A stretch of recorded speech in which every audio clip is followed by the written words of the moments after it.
നമ്മുടെ അവസാന ദിവസത്തെ യാത്രയിലേക്ക് വന്നിരിക്കുകയാണ്. നമ്മൾ കുർണൂല് കടന്നിട്ട് നല്ലൊരു അത്യാവശ്യം കുഴപ്പമില്ലാത്തൊരു ഹോട്ടൽ കിട്ടും. കുർണൂല് കടന്ന് നമ്മൾ കുർണൂലിൽ നിന്ന് നമ്മൾ ബാംഗ്ലൂർ ടു ഇരിട്ടി ആണ് ഇപ്പോൾ വെച്ചേക്കുന്നത്. രാവിലെ തന്നെ സാരഥി സ്ഥാനം വെച്ചെടുത്ത് കുളിച്ചുകൊണ്ടിരിക്കും. ഇപ്പം നമ്മുടെ NH നമ്മൾ ബാംഗ്ലൂർ വരെ NH ആണ്. ബാംഗ്ലൂർ വരെ വിഷയമില്ല. അതിങ്ങനെ എക്സ്പ്രസ് വേ മൈസൂർ വരെ, അതും കുഴപ്പമില്ല. മൈസൂർ കഴിഞ്ഞുള്ള വഴിയാണ് പിന്നെ അങ്ങനെ ഇന്നലത്തെ ദിവസത്തിൻ്റെ ക്ഷീണമൊക്കെ അത്യാവശ്യം മാറി. നല്ല ഹോട്ടലാണ്, കുഴപ്പമില്ല. ഉണങ്ങാനൊക്കെ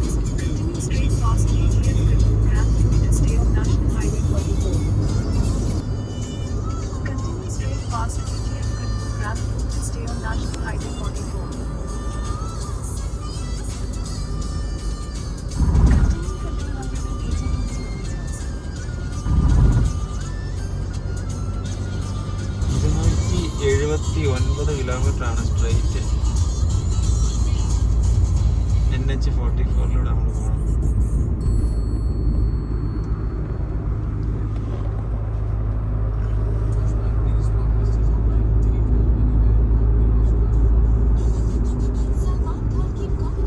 ASRTC കിടപ്പുണ്ട്, ആന്ധ്രാപ്രദേശിൻ്റെ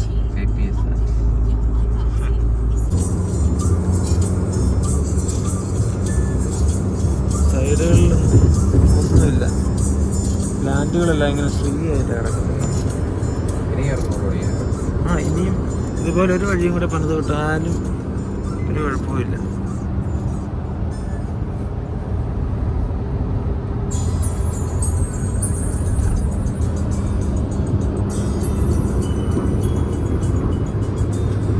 ഇടയ്ക്ക് വരുന്ന ടൗൺ അല്ലാണ്ട് വേറെ ഒരു സാധനമില്ല, വീട് പോലും ഇല്ല.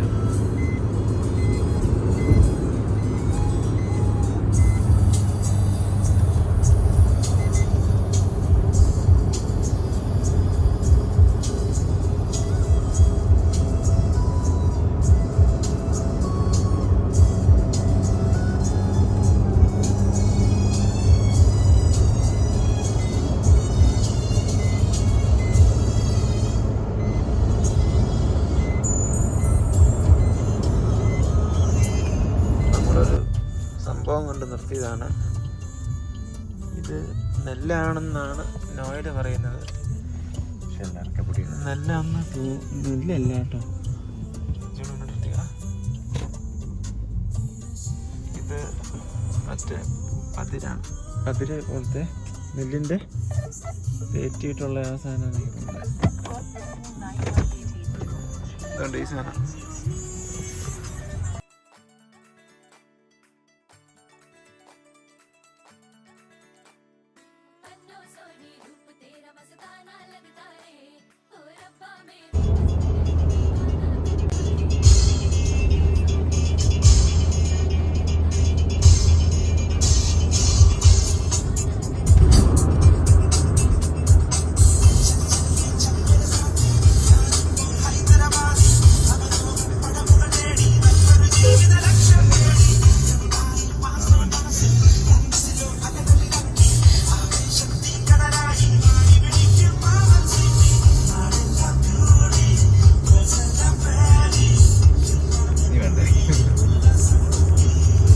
നമ്മൾ ഒരു റെസ്റ്റോറൻറ്റിൽ കഴിക്കാനായിട്ട് നിർത്തിയേക്കുന്നതാണ്.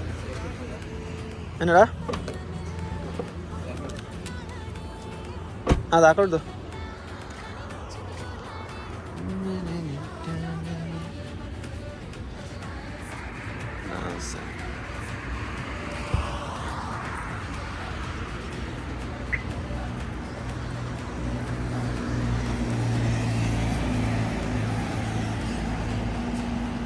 കുഴപ്പമില്ലാത്തൊരു സ്ഥലമാണെന്ന് തോന്നുന്നു. നോക്കട്ടെ എന്തൊക്കെ കിട്ടും എന്ന് അപ്പോൾ അറിയാം. നമ്മൾ കയറിയ റെസ്റ്റോറൻ്റാണ്. ഞാനിവിടെ സംഭവങ്ങളൊക്കെ ഓർഡർ ചെയ്തു.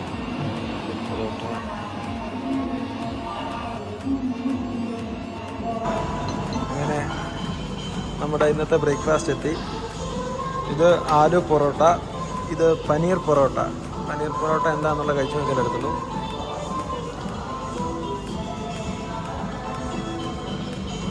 അകത്തെന്താ ഫില്ലിംഗ് ഒക്കെ വെച്ചിട്ടാണ്.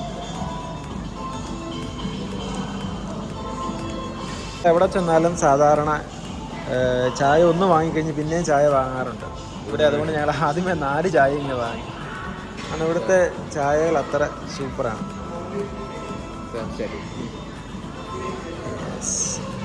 അങ്ങനെ നോയൽ തൻ്റെ യജ്ഞം ആരംഭിച്ചു. അങ്ങനെ നമ്മൾ രാവിലത്തെ കാപ്പിടിയൊക്കെ കഴിഞ്ഞു. ഇനിയുണ്ട്, ഇനിയൊരു 10 മണിക്കൂർ 9 മണിക്കൂർ ഞങ്ങൾക്ക് വീണ്ടും ചായയുടെ ബലത്തിൽ യാത്ര തുടരുകയാണ്. ഒരു ഫുഡ് കോർട്ടാണ്, KFC ഉണ്ട്, ക്യൂബ് ഷോപ്പ് എന്ന് പറയുന്നത്, ഹൈവേ ഫുഡ് പ്ലാസ. നല്ല നല്ല ഫുഡൊക്കെ ആയിരുന്നു. അങ്ങനെ അപ്പോൾ വാ പോയേക്കാം.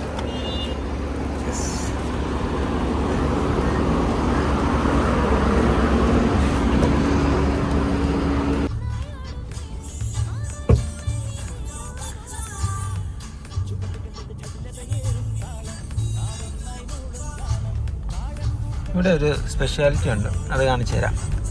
അതായത് നമുക്ക് KFC ഇതുണ്ടോ, വണ്ടിയിൽ നിന്ന് ഇറങ്ങാതെ തന്നെ KFC ഓർഡർ ചെയ്യാനുള്ളൊരു സെറ്റപ്പാണ് ഇവിടെ. ഇത് ഓർഡർ എന്ന് പറഞ്ഞ് എഴുതിയേക്കുന്നിടത്ത് ഇതുണ്ടോ ഓർഡർ, അവിടെ നമുക്ക് ഓർഡർ ചെയ്യാം.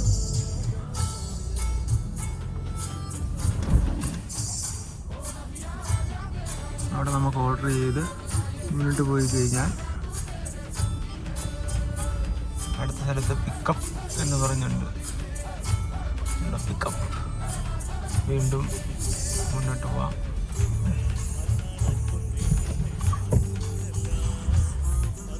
ഇങ്ങനെ കറങ്ങി പോകാവുന്നൊരു സ്ഥലമാണിത്. വെട്ടിക്കിച്ച് മാറും.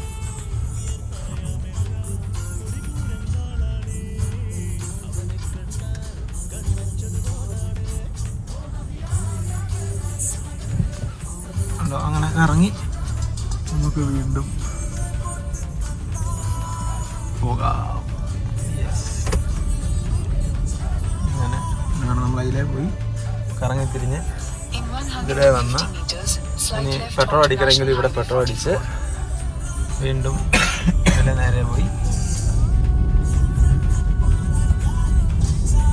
വിശാലമായിട്ടുള്ള പാർക്കിംഗ് ഒക്കെ ഉണ്ട് കേട്ടോ. പാർക്കിംഗ് ഉണ്ട്. അവിടെ വീണ്ടും റെസ്റ്റോറൻ്റ് ഉണ്ട്. അത് റെസ്റ്റോറൻ്റാണ്. ഫ്രഷായിരുന്ന സ്ഥലം. വീണ്ടും നമ്മൾ ഹൈവേയിലോട്ട് വന്ന് കയറുന്നു.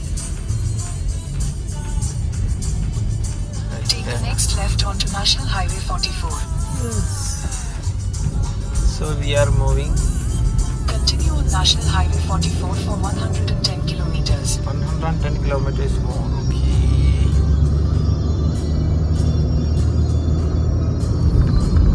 അങ്ങനെ നമ്മൾ ഹൈദരാബാദ് ഒരു ദിവസം മുഴുവനും കറങ്ങി. അതെ, നമ്മുടെ സ്വപ്നം മീൻസ് 2 മാസത്തെ അതെ പ്ലാനിങ് എല്ലാം പൂർത്തിയായിക്കൊണ്ടിരിക്കുകയാണ്. ഹൈദരാബാദ് രാവിലെ നമ്മൾ താമസിച്ച ഹോട്ടലിൽ നിന്നൊരു 7:30 ആയപ്പോഴത്തേനും നമ്മൾ ഇറങ്ങി. 6 മണിയായി പറഞ്ഞു. 6 മണി കഴിഞ്ഞോടെ 6:15 പറഞ്ഞു. അതിനുശേഷം നമ്മൾ അവിടെ നിന്ന് ഒരു 3/4 മണിക്കൂർ ഉണ്ടായിരുന്നു ഫിലിം സിറ്റി കണ്ടത്. എന്തായാലും ഫിലിം സിറ്റി നമ്മൾ 7:30 കഴിഞ്ഞ് പറഞ്ഞു. 7:30 അങ്ങനെ 7:30 കഴിഞ്ഞത്തേനും നമ്മൾ ഇറങ്ങി ഫിലിം സിറ്റിയിലേക്ക് ചെന്ന് ടിക്കറ്റ് ബുക്ക് ചെയ്യാൻ വേണ്ടി നമ്മൾ ആദ്യമേ കയറി ടിക്കറ്റൊക്കെ ബുക്ക് ചെയ്ത്. അവിടെ ഒന്നും വലിയ കൺഫ്യൂഷൻ ഒന്നും ഉണ്ടായില്ലല്ലേ?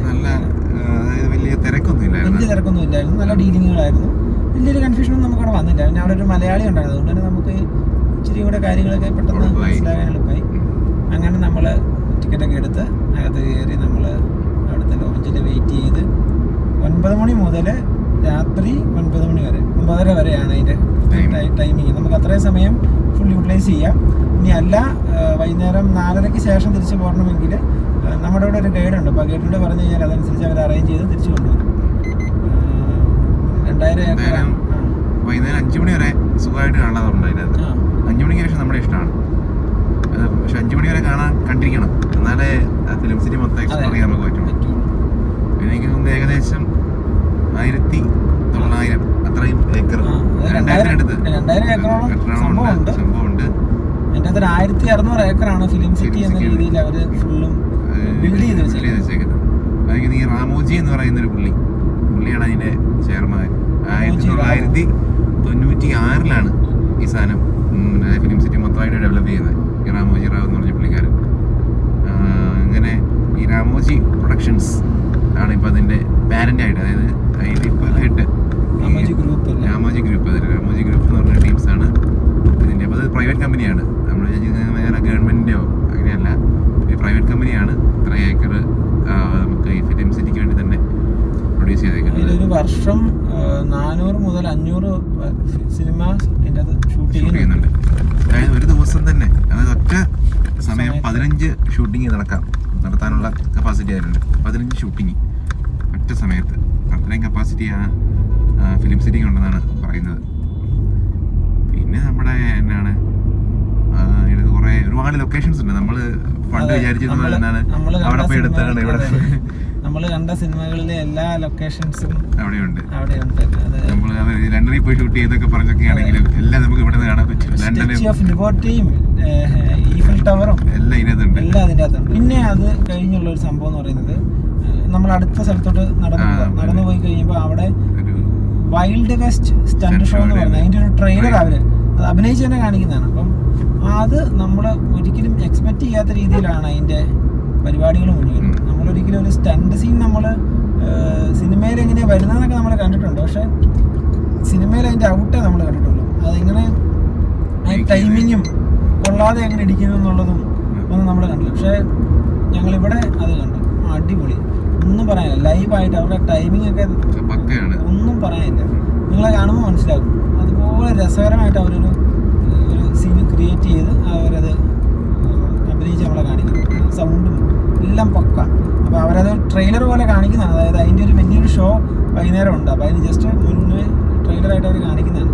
അപ്പോൾ നമുക്ക് താല്പര്യം ഉണ്ടെങ്കിൽ, ഇത് കണ്ട് ഇഷ്ടപ്പെട്ട താല്പര്യം ഉണ്ടെങ്കിൽ ഇതിൻ്റെ ആ ഷോ ലൈവായിട്ട് അവരത് സ്റ്റേജ് ചെയ്യുന്നത് നമുക്കത് കാണാം. അങ്ങനെ അപ്പം അങ്ങനെ പിന്നെ അവിടെ നിന്ന് ഇറങ്ങിയിട്ടാണ് നമ്മൾ രാമോജി റാവു ഫിലിം സിറ്റിയുടെ വിൻറ്റേജ് ബസ് എന്ന് പറയുന്ന സംഭവം നമ്മൾ സ്ഥിരം കണ്ട് നമുക്ക് പരിചയമുള്ള, അത് ശരിക്കും അവിടുത്തെ ഒരു ട്രേഡ് സിമ്പൽ പോലെ ആയിട്ടുണ്ട് ആ ബസ്. ഞങ്ങൾ അതിൻ്റെ ഒരു കീ ചെയിനൊക്കെ വാങ്ങിയിട്ടുണ്ട്.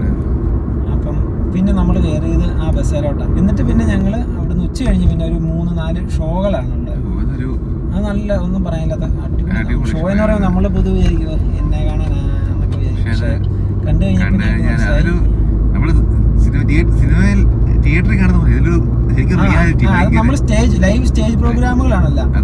ആദ്യമേ ഒരെണ്ണം എന്ന് പറയുന്നത് രാമോജി ഫിലിം മാജിക് എന്ന് പറയുന്നത്, രാമോജി മാജിക് ഓഫ് ഫിലിം എന്ന് പറയുന്ന സംഭവം. അതിന് നമ്മുടെ അടുത്ത ഷോ എന്ന് പറയുന്നത് ഒരു ഡാൻസ് ഷോ. അത് ഒന്നും പറയാനില്ല. കൾച്ചറിൽ അവസാനം തുടക്കം രാമോജി റാവുവിൽ ഷൂട്ട് ചെയ്ത ഭയങ്കര ഫേമസ് ആയിട്ടുള്ള പടങ്ങളുണ്ടല്ലോ, ഈ ബാഹുബലി, നമ്മുടെ ഇത് ഷാറുഖാൻ്റെ ഓം ശാന്തിയോ അങ്ങനെയുള്ള പടങ്ങൾ, അതിനെ അവതരിപ്പിച്ചുകൊണ്ടുള്ള ഡാൻസുകളായിരുന്നു. അത് ഒരു രക്ഷയില്ല, മൈൻഡ് ബ്ലോയിങ്, ഒന്നും പറയാനില്ല. അമ്മാതിരി പെർഫെക്ഷൻ. അതിൻ്റെ അകത്ത് ഒരു റിസ്കുകളുണ്ട്. ആ കാര്യങ്ങൾ അതിനെന്നെ പറഞ്ഞു അഡ്വഞ്ചറസ് ആയിട്ടുള്ള ഈ ലിഫ്റ്റ് ചെയ്തുള്ള ഡാൻസുകൾ, അങ്ങനത്തെ കാര്യങ്ങളെല്ലാം ഒന്നും പറയാനില്ല. അങ്ങനെ കഴിഞ്ഞിട്ട് പിന്നെ കൾച്ചറലായിട്ടുള്ള കുറച്ച് ഡാൻസുകൾ, പിന്നെ അവസാനം വന്ദേ ഭാരതൊക്കെ അടിപൊളി. നമ്മൾ ശരിക്കും ടി വിയിലൊക്കെ റിപ്പബ്ലിക് ഡേക്കൊക്കെ കാണുന്ന ഒരു ഡാൻസ് ഉണ്ടല്ലോ, ഭയങ്കര രസകരമായിട്ട്, ആ സംഭവമാണ്. അങ്ങനത്തെ സെറ്റപ്പാണ്. ആ ഒരു സെറ്റപ്പിൽ അവർ അടിപൊളിയായിട്ട് അത് ചെയ്തു. അങ്ങനെ അവിടുത്തെ അതെല്ലാം കണ്ട് ഞങ്ങൾ പുറത്തിറങ്ങി വീണ്ടും അടുത്ത ഷോ. ഈ ഷോകളെല്ലാം ഒത്തിരി ദൈർഘ്യമില്ല, ഒരു 20 മിനിറ്റ് അല്ലേ, 25 മിനിറ്റ് ഒക്കെ ഉള്ളൂ, മാക്സിമം ഒരു അരമണിക്കൂർ, അതിൽ കൂടുതലില്ല. വീണ്ടും നമ്മൾ അടുത്തൊരു ഷോയ്ക്ക് പോയി, ഈ പറഞ്ഞ വൈൽഡ് വെസ്റ്റ് സ്റ്റണ്ട് ഷോയ്ക്ക് കയറി. അത് ഇപ്പം പറഞ്ഞതിനേക്കാളെല്ലാം 2 ഇരട്ടി അടിപൊളിയായിരുന്നു വൈൽഡ് വെസ്റ്റ്. നമ്മളങ്ങനെ ഒരു ഗ്യാലറിയിൽ ഇരിക്കുന്നു, താഴെ ഇത് ലൈവായിട്ട് നടക്കുകയാണ്. ഇതിന്റെ സ്റ്റേജ് എന്ന് പറയുന്നത് നമ്മുടെ CID മ്യൂസിക്കകത്തെ പാട്ടുണ്ടല്ലോ, ഏത് പാട്ടുള്ളത്, സലീംകുമാറിനെ പിടിക്കാൻ പോകുമ്പോൾ ഒരു പാട്ട് അതല്ല അതന്നെ അതന്നെ സലീംകുമാർ അതുപോലെ കൗബോയ് ടൈപ്പ് സെറ്റപ്പ് ഒരു ഗാരേജ് പഴയ കുതിരപ്പര പോലത്തെ ഒരു സംഭവം അതിൻ്റെ അകത്ത് നടക്കുന്ന ഒരു സ്റ്റണ്ടാ. ഒരു രക്ഷ ഒരു രക്ഷയില്ല. അതിൻ്റെ അകത്ത് അവര് വെടിവെക്കുന്നതൊക്കെയാണ് മനസ്സിലാകാത്തത്. സിനിമ കാണുന്ന പോലെയല്ല. സിനിമയിൽ നമുക്കറിയാം ട്രിക്കുകൾ ഉപയോഗിച്ചായിരിക്കും, അല്ലെങ്കിൽ ടൈമിങ് അഡ്ജസ്റ്റ് ചെയ്യാം, സൗണ്ട് ടൈം. ഇവരുടെ ആ സൗണ്ടും ഇവരുടെ ആക്ഷൻ്റെയും ടൈമിങ് പക്ക. വെടിയൊക്കെ പൊട്ടുന്നുണ്ട് കഴിഞ്ഞാൽ നമ്മൾ ഞെട്ടിയിരിക്കും.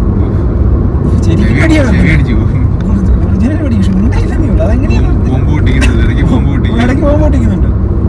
അയ്യോ, അങ്ങനെ നമ്മൾ ഒരിടത്തും അങ്ങനെ കണ്ടിട്ടില്ല. അമ്മാതിരി പക്കാ സാധനം. അഭിനയം എന്നൊക്കെ പറഞ്ഞാൽ നല്ല രസകരമായിട്ടുള്ള അഭിനയമാണ് ഇതിനകത്ത്. നമ്മുടെ ഒരു കോമഡി ക്യാരക്ടറൊക്കെ ഉണ്ട്, ഡയലോഗൊന്നുമില്ല. അയ്യോ, പക്ഷെ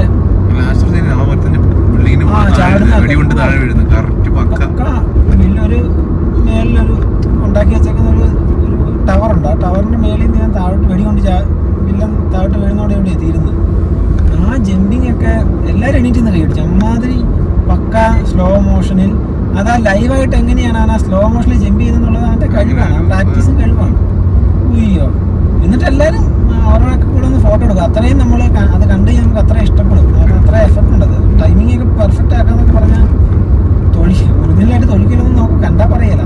അത്രയും സെറ്റപ്പാണ് അതിൻ്റെ ഫൈറ്റും ചവിട്ടി കയറുന്നതും ഒന്നും പറയാം. അയ്യോ, എല്ലാം കണ്ട് നമ്മൾ അവിടെ ഇറങ്ങുമ്പോഴത്തേനും നമ്മുടെ മനസ്സ് നിറയും. പിന്നെ ഉണ്ട്, പിന്നെ അതിനൊരു 4 അല്ല 5 ആവുള്ളൂ. പിന്നെ അത് കഴിഞ്ഞ് പിന്നെ നമുക്ക് ഒരു ചെറിയ ചായ കഴിഞ്ഞ് ഒരു 9 മണി വരെ നമുക്ക് സമയമുണ്ട്. പിന്നെ എപ്പോ വേണമെങ്കിലും നമുക്ക് തിരിച്ചു പോരാം. ബസ് പ്രോഗ്രാമാണ് അതിനുശേഷം. എന്ത് പ്രോഗ്രാം? സ്റ്റേജ് പ്രോഗ്രാം ഉണ്ട്, നമ്മുടെ ഇഷ്ടം. അത് കൾച്ചറൽ ബേസ് ചെയ്താണ്. പിന്നെ ഇന്ത്യൻ ഫിലിമിന്റെ ഹിസ്റ്ററി പറയുന്ന ഒരു സ്റ്റേജ് ഷോ ഉണ്ട്. അതൊക്കെ അവിടെ നടക്കുന്നുണ്ട്. പാരലായിട്ട് തന്നെ നമുക്ക് ഫുഡ് കഴിക്കാം. പിന്നെ ഫൺ ഐറ്റംസ് ഉണ്ട്, ഗെയിംസും എല്ലാ പാർക്കിന്റെ എല്ലാ സംഭവങ്ങളും. നമ്മൾ ടയർഡ് ആയെന്ന് വെച്ചാൽ മാനസികമായിട്ട് ടയർഡ് ആയില്ല, നമ്മുടെ കാലൊക്കെ ഒരു ഇച്ചിരി എടുത്തു തന്നേ ഉള്ളൂ. നടക്കാനൊക്കെ ഉണ്ടായിരുന്നു. ആ സമയത്ത് തോന്നിയില്ല. വൈകുന്നേരമായപ്പോഴാണ് ഇച്ചിരി ഒരു മടുപ്പ്. മനസ്സിലായത്. അതെ, ഇച്ചിരിയൊക്കെ പിന്നെ ഞങ്ങൾ അവിടുന്ന് ഒരു 7:30 മുതൽ ഞങ്ങൾ ഇങ്ങോട്ട് മാക്സിമം ദൂരം തിരിച്ചു പോരാണ്. ഇന്ന് അതനുസരിച്ച് കുറച്ച് ഓടിച്ചാൽ മതിയല്ലോ എന്ന് വിചാരിച്ച് ഞങ്ങൾ മാക്സിമം ദൂരേക്ക് പോരാൻ വേണ്ടി ഹൈദരാബാദിൽ നിന്ന് ഞങ്ങൾ ഈ പറഞ്ഞ 7:30-ക്ക് ഇറങ്ങി. ഞങ്ങളൊരു ശരിക്കും പറഞ്ഞാൽ ഇന്നലെ ഒരു 11:30 വരെ ഞങ്ങൾ ഡ്രൈവ് ചെയ്തു. 11:30 അല്ല 12 മണി വരെ ഡ്രൈവ് ചെയ്ത് ഞങ്ങൾ കുർണൂളെത്തിയിട്ടാണ് നമ്മൾ സ്റ്റേ എടുത്തത്. അതിന് മുന്നേ നമ്മൾ സ്റ്റേ നോക്കിയായിരുന്നു, പക്ഷേ നമുക്ക് അത്ര നല്ല സ്റ്റേ ഒന്നും കിട്ടാത്തതുകൊണ്ട് നമ്മൾ പിന്നെ പോയി ചെയ്തു. കാരണം ഇന്നലെ രാത്രി കൂടുതൽ ഓടിയാലും പിന്നെ വഴി നല്ല വഴിയാണ്, തിരക്കുള്ള വഴിയാണ്. അതുകൊണ്ട് നമുക്ക് അങ്ങനെ സേഫ്റ്റിക്ക് അങ്ങനെ ഒരു വിഷയം തോന്നിയില്ല. ഇടയ്ക്ക് ഒരു വഴി കയറിയെങ്കിലും ഞങ്ങളെ അവിടെ ഒരു ഹോട്ടലിൽ നോക്കി കയറിയതാണ്, പക്ഷെ അത് ഞങ്ങളെ ചതിച്ചു. അവൻ JP എൻ്റെ പേരുള്ള കയറി ഞങ്ങൾ അങ്ങനെ കയറാന്ന് പറഞ്ഞാൽ ഞങ്ങൾ ഒരു ഉൾവഴി ഒരു 12 കിലോമീറ്റർ കയറി. അങ്ങനെ ഒരു ഉൾവഴി കയറിയതാ. ഉൾവഴി കയറി ഒന്നും പറയേണ്ട ഗൈസ്. അവിടെ ചെന്നപ്പോൾ ഒരു പെട്ടിക്കട പോലത്തെ കട, അതിൻ്റെ പേര് JP എന്ന് പിന്നത്തെ തെലുങ്കിൽ എഴുതി വെച്ചത്. അത് കണ്ട് ഞങ്ങൾ അവിടുന്ന് പിന്നെ തിരിച്ച് സങ്കടപ്പെട്ട് മടങ്ങി. പിന്നെ ഞങ്ങൾ ഹൈവേ വന്നു. പിന്നെ ഞങ്ങൾ കുർണൂളെത്തി. കുർണൂൾ ഞങ്ങൾ നല്ലൊരു അടിപൊളി സ്റ്റേ.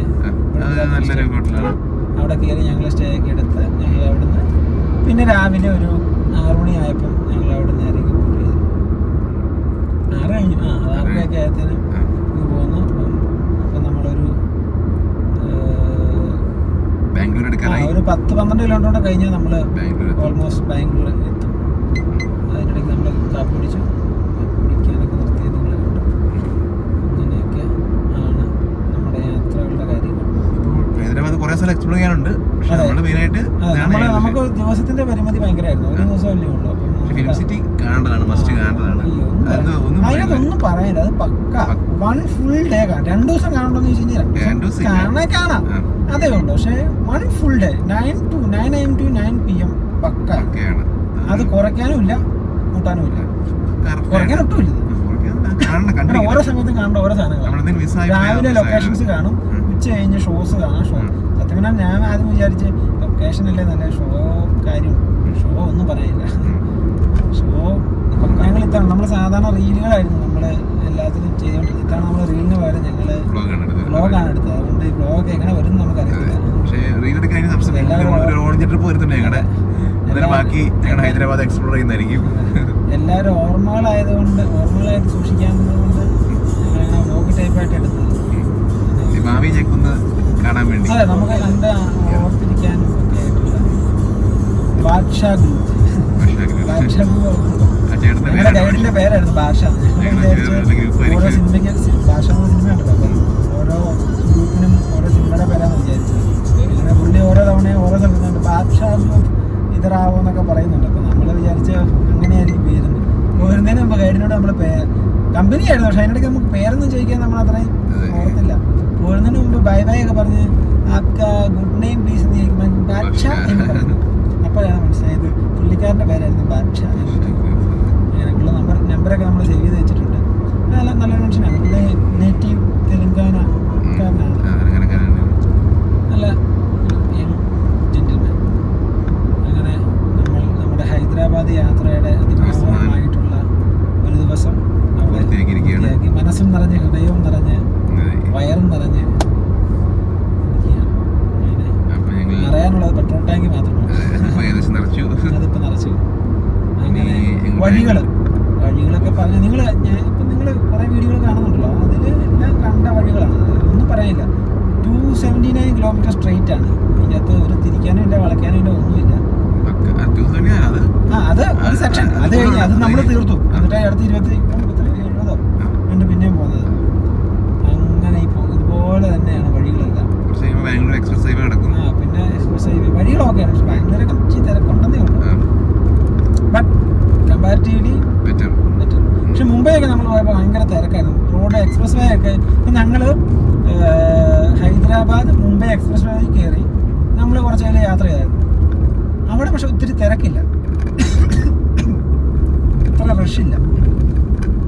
പക്ഷേ ഈ വഴി തന്നെ മുംബൈയിലോട്ട് ചെന്ന് കഴിയുമ്പം ആ എക്സ്പ്രസ് വേ ഹൈദരാബാദ് മുംബൈ എക്സ്പ്രസ് വേ മുംബൈ അവിടെ അവിടെ എത്താനാകുമ്പോൾ നമ്മൾ അന്ന് കയറിയത് ഹൈദരാബാദ് എക്സ്പ്രസ് വേ അല്ലല്ലോ, ബാംഗ്ലൂർ അതോ പൂനെയാണോ?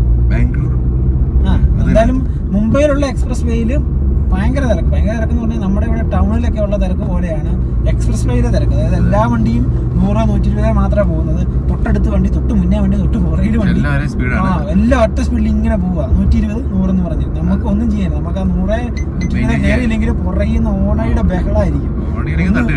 അല്ലെങ്കിൽ അവന്മാര് അയ്യോ കയറ്റി വെച്ച് 120 ഇങ്ങനെ ഇരുന്നങ്ങ് പോകാന്നല്ലാണ്ട് മുമ്പത്തെ ഒരു വണ്ടിക്കാരൻ ചവിട്ടി കഴിഞ്ഞാൽ എല്ലാം വന്നിരിക്കും.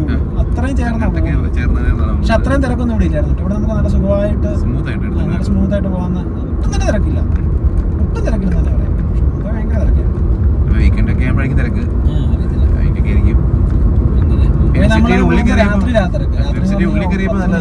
തിരക്കായിരുന്നു.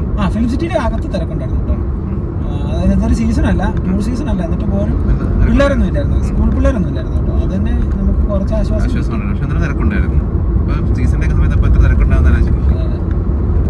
അങ്ങനെയൊക്കെയായിരുന്നു. ഓവറോൾ ഒന്നും പറയില്ല, അടിപൊളിയാണ്.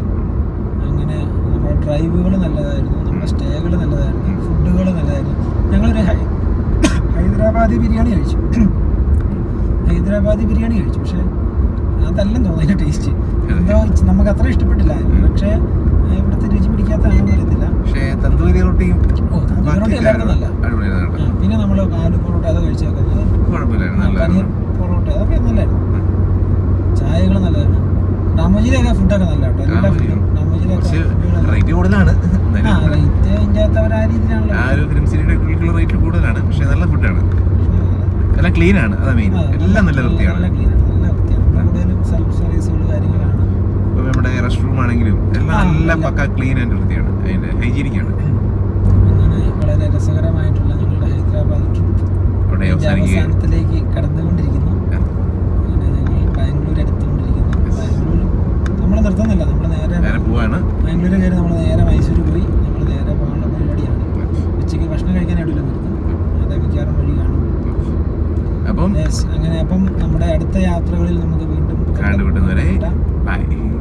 അപ്പം യാത്രകൾ ഇനിയും ചെയ്യാൻ ഞങ്ങൾക്ക് അവസരം ഉണ്ടാകട്ടെ. പ്ലാനുകൾ ഇഷ്ടംപടിയുണ്ട്. സമയമാണ് ഞങ്ങളുടെ. പക്ഷേ അത് നമ്മുടെ പ്ലാനുകളിൽ അതിന് വേണ്ട പോലെ നമ്മളത് കാര്യങ്ങൾ വർഷങ്ങൾക്ക് ശേഷമാണെങ്കിലും നമ്മളത് ക്രമീകരിക്കുന്നതായിരിക്കും. ഇനി കുറച്ച് കാലത്തേക്ക് ഞങ്ങൾ ഇനി ഒരുമിച്ച് യാത്ര ഉണ്ടാകത്തില്ല.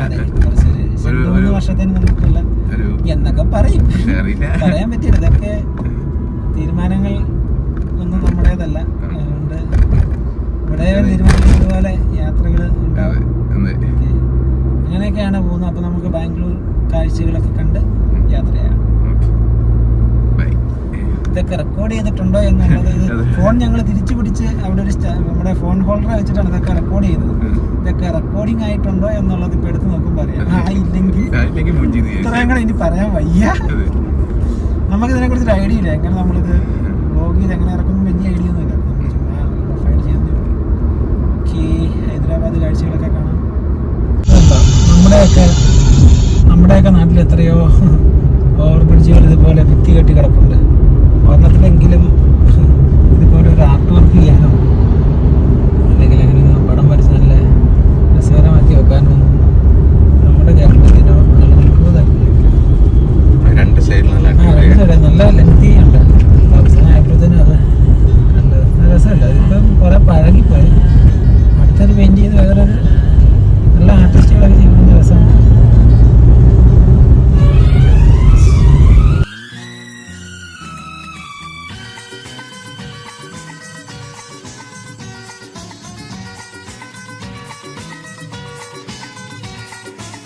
ചാഞ്ചക്കം തെന്നിയും താളത്തിൽ ചിന്നിയും ആകാശത്താലവട്ട പീലി കെട്ടും ചില്ലുമേഘമേ.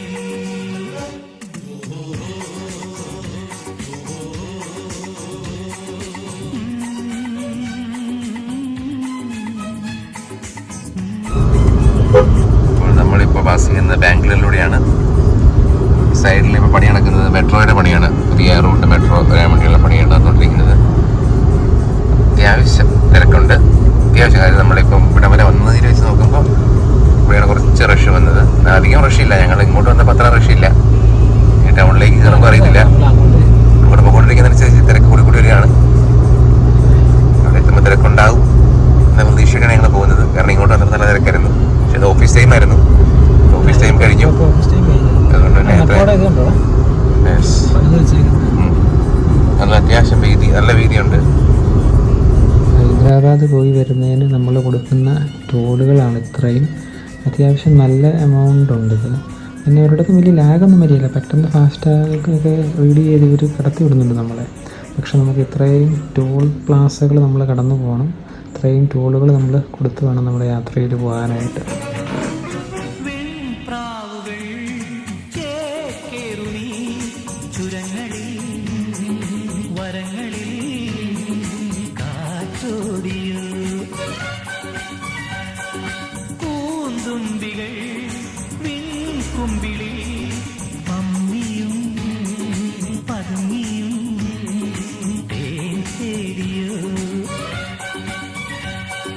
നക്ഷത്രങ്ങൾ തേടി നവരത്നങ്ങൾ തേടി സ്വപ്നത്തേരിൽ നിന്നെ കാണാനെത്തുമ്പോ